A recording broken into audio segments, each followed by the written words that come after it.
You lined up all the blood vessels in your body, they'd be 95,000 kilometers long. And every day, they carry the equivalent of over 7,500 liters of blood, though that's actually the same 4 or 5 liters recycled over and over, delivering oxygen and precious nutrients like glucose and amino acids to the body's tissues. All that blood exerts a force on the muscular walls of the blood vessels. That force is called blood pressure, and it rises and falls with the phases of the heartbeat. It's highest during systole, when the heart contracts to force blood through the arteries. This is your systolic blood pressure. When the heart is at rest between beats, blood pressure falls to its lowest value, the diastolic pressure.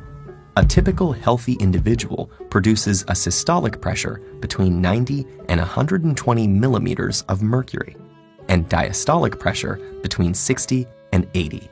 Taken together, a normal reading is a bit less than 120/80. The blood traverses the landscape of the body through the pipes of the circulatory system. In any plumbing system, several things can increase the force on the walls of the pipes: the properties of the fluid, extra fluid, or narrower pipes. So if the blood thickens, a higher pressure is needed to push it, so the heart will pump harder. A high salt diet will lead to a similar result.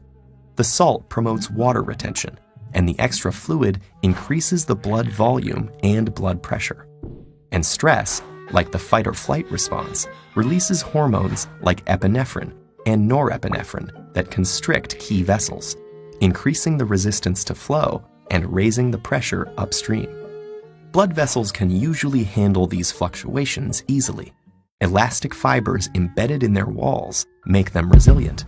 But if your blood pressure regularly rises above about 140/90, what we call hypertension, and stays there, it can cause serious problems. That's because the extra strain on the arterial wall can produce small tears.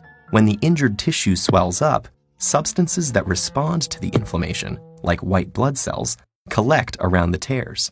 Fat and cholesterol floating in the blood latch on too, eventually building up to form a plaque that stiffens and thickens the inner arterial wall. This condition is called atherosclerosis, and it can have dangerous consequences. If the plaque ruptures, a blood clot forms on top of the tear, clogging the already narrowed pipe. If the clot is big enough, it can completely block the flow of oxygen and nutrients to cells downstream. In vessels that feed the heart, that will cause a heart attack when oxygen-deprived cardiac muscle cells start to die.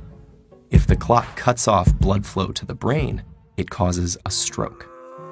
Dangerously clogged blood vessels can be widened by a procedure called an angioplasty.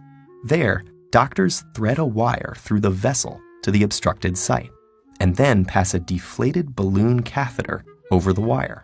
When the balloon is inflated, it forces the passageway open again.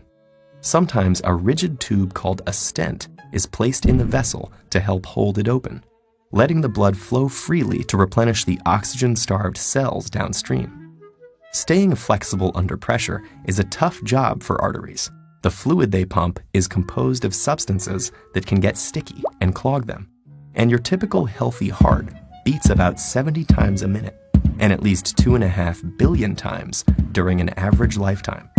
That may sound like an insurmountable amount of pressure, but don't worry, your arteries are well suited for the challenge.